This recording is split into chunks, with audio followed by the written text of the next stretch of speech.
aventureiros ao canal Livros que Li, Emoções que Vivi. Eu sou André Oliveira e hoje venho trazer para vocês, apresentar para vocês o terceiro livro da série Herdeiros da Máfia. E cara, se preparem, porque o negócio é tenso, muito tenso. Então, bora lá!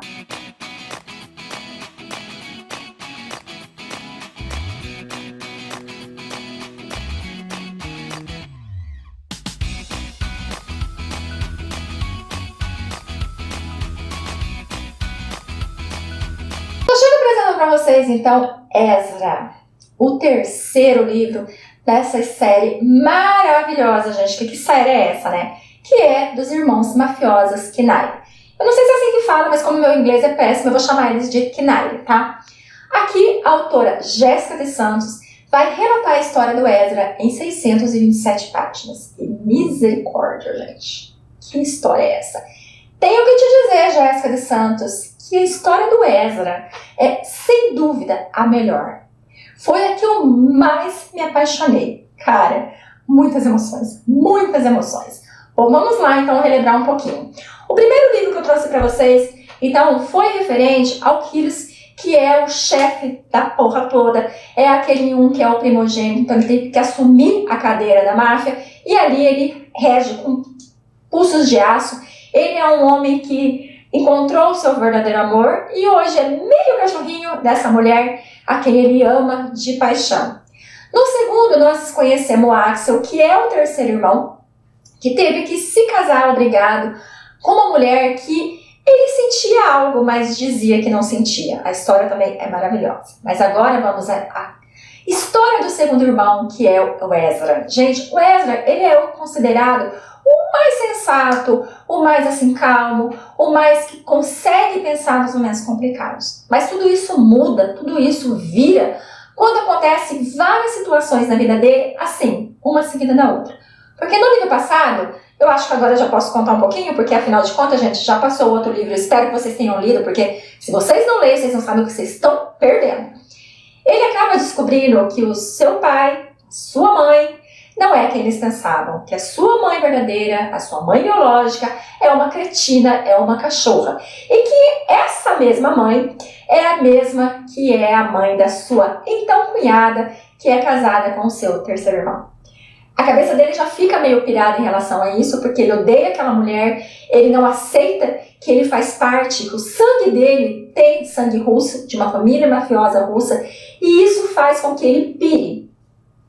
Outra situação que faz com que a cabeça dele já fique afetada é porque a mulher que ele ama, ela traiu não somente a ele, mas também traiu a sua família, porque ela era uma espiã dentro da família dele. E isso faz com que, gente, o coração dele desacelere, porque a traição, ela é paga com a própria vida. Só que como ela está grávida dele, então ele consegue meio que um perdão para ela.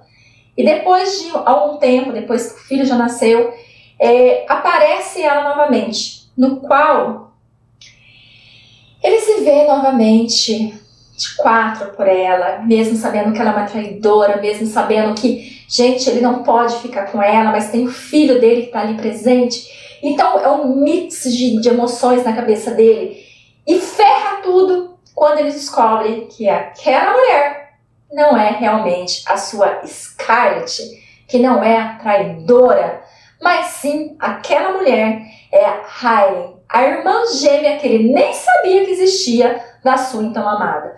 Mesmo ele percebendo que ela estava diferente, ele não conseguiu sacar, porque afinal de contas, gente, ninguém sabia dessa irmã. Já a Riley, a história dela é um pouco complicada, porque ela sempre viveu feliz com a sua tia, já que seus pais a abandonaram, não quiseram saber dela, a renegaram, e depois ela se vê ali com a sua irmã, jurada de morte, não somente pelos Kings, né, mas também pela família russa, a quem ela também estava traindo, porque a bichinha era safada, a bichinha era complicada, e ela vê ali o seu sobrinho, a quem ela ama de paixão. Após a morte da sua irmã, pela família russa, ela se vê obrigada a entrar no jogo para proteger seu sobrinho. E com isso ela acaba se envolvendo com pessoas perigosas, se passando ainda para sua irmã. Até que ela tem que chegar até o Ezra para entregar a criança, porque ela sabe que ela não pode ficar com aquele menino, porque senão ele será morto. E aí, gente, é que toda a confusão acontece. É aí que o Ezra pira de vez e assim ele passa por um bom tempo, meses, afastado de tudo, da família, do filho e dessa mulher que mexe tanto com ele. Mas todas as vezes que ele olha para Riley, ele lembra da Scarlett, ele lembra de tudo que aquela cretina fez. Depois de vários meses, ele acaba meio que retornando para a família com calma. Ele fez muita merda, ele perdeu a cabeça várias vezes. Ele simplesmente, aquela história de vamos fazer tudo junto, vamos enfrentar tudo junto, igual os irmãos sempre fizeram, ele não seguiu a risca e assim ele se pôs em perigo várias vezes.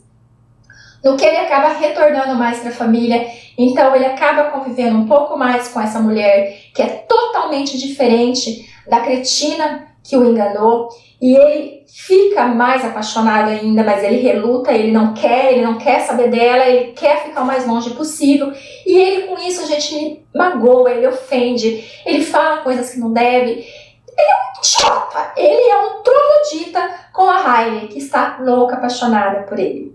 O acordo é que ela fique ali até que ele se aproxime mais do menino, que ele consiga ter mais o carinho do menino, para que assim ela possa voltar para sua vida, que ela possa deixar o menino com ele. Até parece que vai ser fácil assim, minha filha. Você tá com essa criança desde quando ele nasceu, você tem ele como mãe, ele te chama de mãe. Como é que você vai abandonar essa criança? Acorda, filha, você não vai conseguir.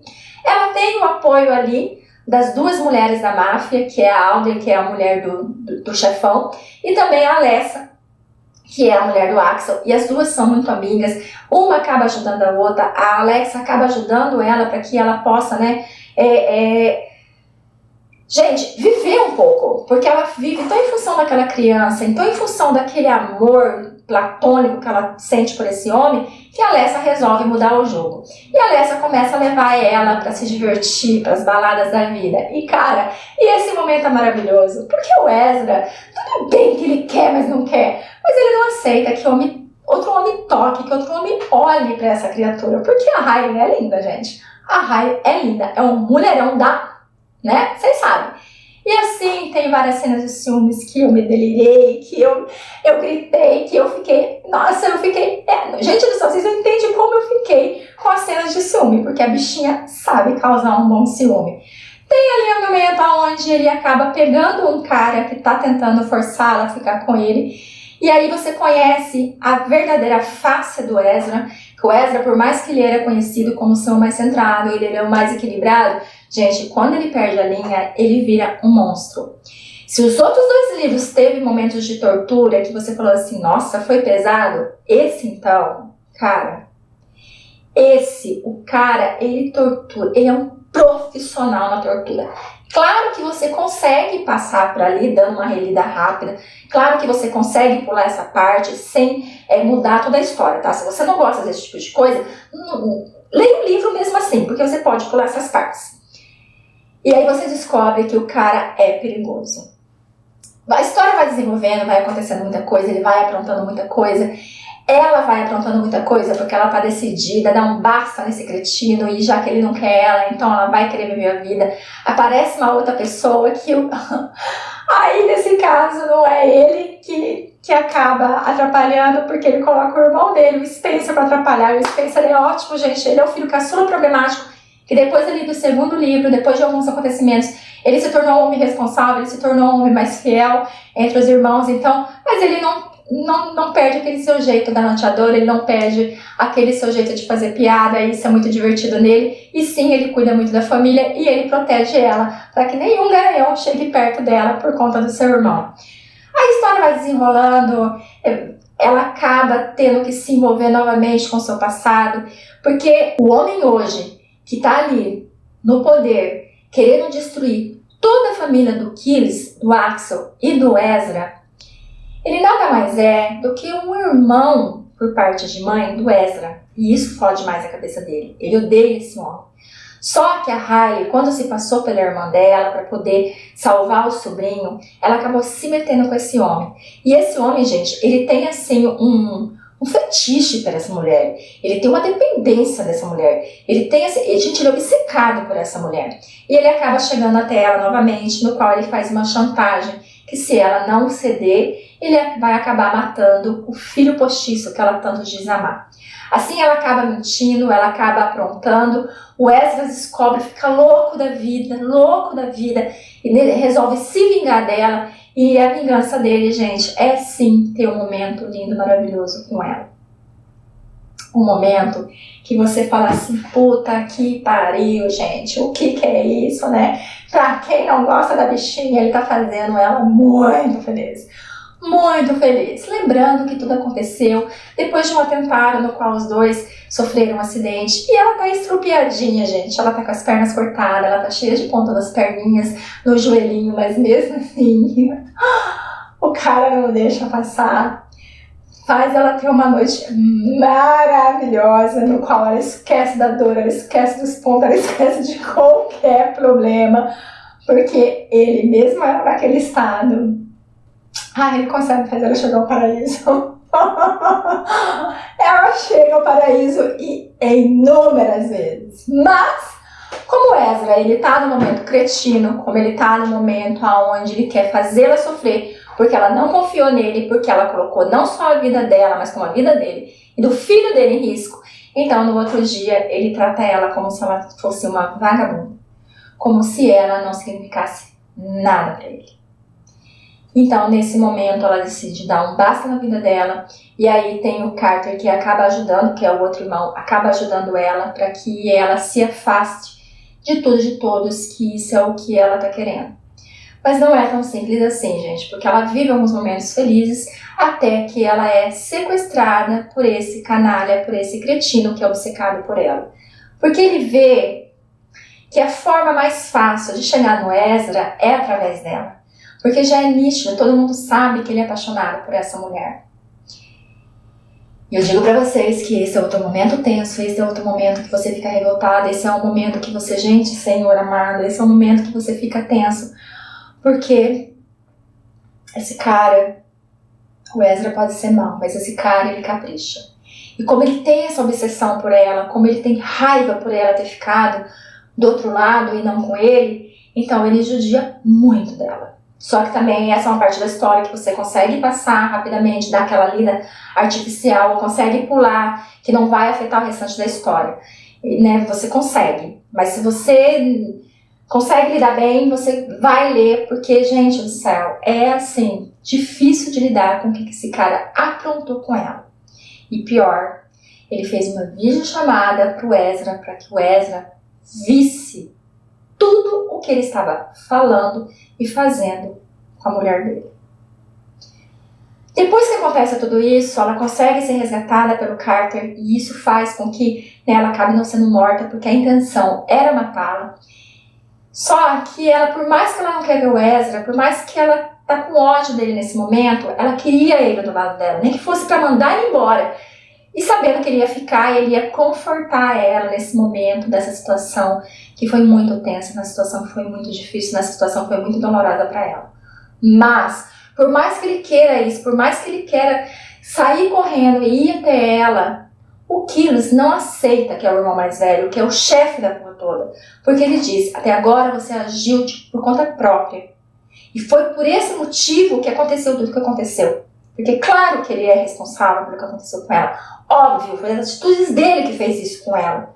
Então ele acaba o prendendo dentro de casa, dizendo que ele não vai sair, que ele não vai fazer nada sem que ele permita. Quando ele esbraveja, quando ele bate no peito e fala que vai, então nesse momento o chefe da máfia acaba colocando a arma na cabeça dele e dizendo: você é meu sangue, você é meu irmão, mas se você se atrever a sair, eu estouro seus miolos. E o Kilo, gente, ele faz. Ele faz. Mediante a isso, ele passa afastado dela, sofrendo, e ela sofre por saber que ele não tá com ela. Depois ela consegue se recuperar com muita dificuldade, então ela vai embora, ter a casinha dela, o cantinho dela, onde eles continuam cuidando dela, né? Ele principalmente de longe, e ela começa a fazer terapia, ela começa a superar aquilo, ele começa a mudar o pensamento dele, ele começa a agir como ele agia antes, ele começa ali querer mostrar pra ela que ele ama, ele começa a querer se vingar daquele cretino que acabou ali com a vida dele, aquele cretino que se meteu com a mulher dele. E assim, tem um momento que ele manda uma carta pra ela, ai gente, o coração palpita, a pele arrepia. Aí você fica assim, quase que chorando da emoção que ele passa, da verdade que ele passa, das palavras que ele usa para dizer o quanto ele ama, o quanto ele vai ter paciência, o quanto ele vai esperar por ela. Ai, gente, é lindo, é romântico, é fofo. Como eles têm aquele filho em comum, né, que é só dele, mas que ela tomou para si, então chega um momento onde a criança precisa muito desse pai. E essa criança acaba meio que unindo esses dois, acaba meio que trazendo esse pai para mais perto depois de meses sem ele se aproximar, porque foi o que ela pediu. Vamos ter ali um momento de suspense, um momento tenso no qual eles fazem ali uma emboscada para poder pegar esse cretino que atrapalhou tanto a vida deles. E eu digo pra vocês que a hora que esse cara é pego, o Ezra mais uma vez mostra que sim, ele pode ser um monstro, que sim, ele pode ser pior até mesmo que o próprio lá de baixo. Porque, cara, o cara sofre na mão dele. O cara sofre. E ele adora ver o sofrimento do cara. Ele desconta tudo em detalhes, tudo nos mínimos detalhes, porque ele faz o cara sofrer horrores. Vou dizer que eu fiquei com pena? Não fiquei, porque o que ele fez com a Riley foi muito pior. O trauma que ele causou na Riley, gente, ele merecia até mais. Nossa, gente, eu tô ficando malvada já, viu? Eu tô ficando malvada porque eu peguei uma birra desse homem que, sinceramente, viu? Se o Ezra não tivesse feito o que fez, eu acho que eu faria com esse cretino. Vamos ter ali o encontro do Ezra com essa mãe que acabou abandonando, pro bem dele, mas acabou abandonando, essa mãe que ele odeia. Vamos ter a Alessa também decidindo se ela vai realmente assumir a família da Martha, assumir essa sujeira toda, ou se ela vai se afastar. Então assim, gente, é uma história, é que não tem como eu ficar falando pra vocês, porque já tá longo esse vídeo, vai ser cheio de emoção, vai ter muito romance, vai ter muita pegada que, rapaz do céu, os dois sabem o que faz, né, e ele sabe melhor ainda, e depois de um tempo sem a sua amada, ele promete loucuras, ele cumpre as loucuras, porque, gente, quando a gente tá com saudade, vai quando você encontra o negócio fica tenso, né, imagine meses de saudade, como é que esses dois vão reagir, né? Ai, gente, põe a imaginação para funcionar, porque o negócio é tenso. Então nós vamos ter ali muitos conflitos, a gente vai ter momentos tensos, foi o momento que ela foi raptada, foi o momento que ele tortura tanto esse cretino que fez tudo isso, mas como também esse outro que tentou se aproximar da Riley. Então, vamos ter momentos de ciúme, que eu adoro, eu sou apaixonada pelos momentos de ciúme, que esses homens fortão, que esses homens que se acham donos de tudo, tem que sentir aquele gostinho de ciúme, perde o controle. Gente, aí fala assim, ai gente, eu não consigo nem falar mais nada, eu tô tão assim, emocionada, eu tô tão ainda vivenciando essa história que eu tô me perdendo nela. Então eu convido vocês a virem conhecer o Ezra, porque, cara, se o Kylos foi bom, se o Axel foi bom, o Ezra, olha, eu tô pra te dizer, dona Jéssica, que eu não sei se você vai conseguir superar a história do Ezra com os outros dois irmãos, porque ainda tem o Carter, né? Que, gente, a história dele começa aqui e vai se passar no próximo, que eu acredito que seja o livro dele, e vou dizer pra vocês que vai ser, eu acredito que muito emocionante, porque ele tem um baque tão grande, o Carter, nessa história, ele tem um sofrimento tão grande que pra ele se reerguer, ele vai precisar de muita ajuda, de muita paciência e, claro, de um amor verdadeiro, de um amor que traga ele à vida. Então eu acredito que a história dele vai ser bacana, mas eu não sei se a história dele vai superar a história do Ezra. Então deixo vocês com gostinho de quero mais do nosso Ezra maravilhoso e fiquem com Deus e até a próxima.